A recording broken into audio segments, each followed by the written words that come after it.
10 years ago, Greece was broke. There were riots in the streets. The economy had collapsed, and there was 26% unemployment. But jump forward to today, in 2025, and it's one of the fastest growing countries in Europe. How the heck did that happen? And is the turnaround really sustainable? Well, let's start at the beginning. Greece joined the euro in 2001, and then went on a debt-fueled spending spree, backed by flawed statistics and easy credit. But following the 2008 crash, the seriousness of the situation became apparent. Greece's deficit had risen to a staggering 15% of GDP, and there was nobody willing or able to lend Greece the money. What followed was brutal. 3 bailouts, a 28% collapse in GDP, and unemployment soared to 27%. This led to 15 long years of pain when Greece became a symbol of economic disaster. Sky-high debt, junk bond ratings, unemployment, and angry crowds clashing with riot police. Despite the unrest, Greece had no choice but to balance the books through painful spending cuts and tax hikes, an almost impossible task. But the alternative was probably even worse.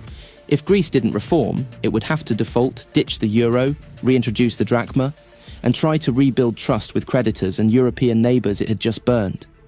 Greece chose to balance the books and cut spending, which required more than just belt-tightening. It meant overhauling how the state worked. Public sector wages and pensions were sharply reduced. Retirement ages were raised. Entire government departments were merged or shut down, and hospital budgets were slashed. But Greece didn't just cut spending, it implemented significant reforms. Public salaries were slashed, yes, but that was only the start. The tax system was overhauled and red tape was dramatically reduced, with dozens of permits and procedures streamlined or eliminated. Labour rules were modernised, allowing more flexible contracts and hours. Digital signatures, e-contracts, and simplified hiring and firing procedures now make life much easier for employers. And Greece became one of the easiest places in the EU to start a business. You can now set up a company online in a single day through a one-stop digital portal. All of this would have been unthinkable 20 years ago. Finally, Greece also reduced corporate tax from 29% to 22%, and it has introduced generous tax breaks for returning expats and foreign investors looking to relocate and reinvest. These reforms haven't just helped big firms, they've helped thousands of small businesses and entrepreneurs, making it easier to grow, hire, and innovate. As a result, today Greece is growing more than twice as fast as most of the Eurozone, with GDP rising 2.3% in 2024 compared to the Eurozone's 1%. And that growth is broad-based and appears to be sustainable. The country is running a healthy budget surplus of 1.3%, something few Eurozone members can claim.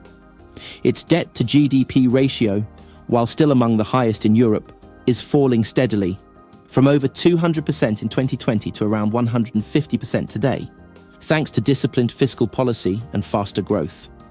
And bond markets have started to notice. Greek 10-year bond yields are close to their lowest levels since the financial crisis, a clear sign that investor confidence is flooding back. Tourism is booming like never before. In 2024, Greece welcomed a record 34 million visitors, fueling a construction surge in hotels and expanding capacity at airports and ferry terminals. Banks are lending again, having cleaned up their balance sheets and reduced bad loans from an incredible 50% to just 6%. Greek unemployment has dropped to 8.3%. It used to be the highest in Europe, but it is now the lowest it's been in nearly 2 decades. Key to this are initiatives to reduce youth unemployment, which has fallen below 20%. That's still too high, but down significantly from its 58% peak. And there's been a real shift in how business is done. Digital paperwork has replaced long queues, corporate taxes have been lowered, labour laws have been made more flexible. And the World Bank now ranks Greece 11th globally for ease of starting a business. All these improvements mean that confidence is returning, and this time it's not built on cheap credit, but on real structural change. A big indicator of this confidence is Greece's decision to begin repaying its crisis-era debt early. Having run a primary fiscal surplus for several years, the government has been targeting the more expensive parts of its debt pile, like its IMF loans and segments of the Greek loan facility from the first bailout. These debts often carried higher interest rates and tighter terms. By prepaying them, Greece is lowering its overall interest burden and showing that it can stand on its own feet again. At the same time, it's maintaining a large cash buffer, currently over 30 billion euros, or around 12% of GDP, giving it room to manoeuvre in case of future shocks or financial tightening. However, and this is important, the recovery still has a long way to go. Greece remains a high-debt, low-productivity economy. Debt service is cheap now, but that's mostly because it's owed to EU institutions at ultra-low rates. Those won't last forever. Tourism, as strong as it is vulnerable to global shocks. And productivity lags behind the EU average by 30%.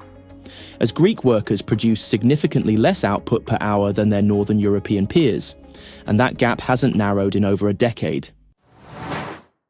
So here's the takeaway. 10 years ago, Greece looked like a failing state. Its economy was shattered. Its people were angry. Its leaders had lost control. Riots, bailouts, capital controls. It was at its lowest point.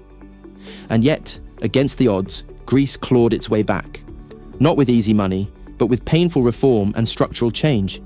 First, it balanced its books, and by doing so, the government rebuilt its reputation, and then it modernized a lot of archaic practices. As a result, in 2025, it's growing faster than most of Europe. Of course, the challenges aren't over. Debt is still high, productivity remains low, and the huge reliance on tourism is a concern. But the comeback has started, and it has strong structural foundations. To its credit, Greece has proved that over time, with the right choices, even a bankrupt and broken economy can be turned around and begin to grow again. A link for the next video should be showing now. Just click to keep watching. I hope you enjoyed this video. If you did, then please like, subscribe, and comment. Thanks for watching.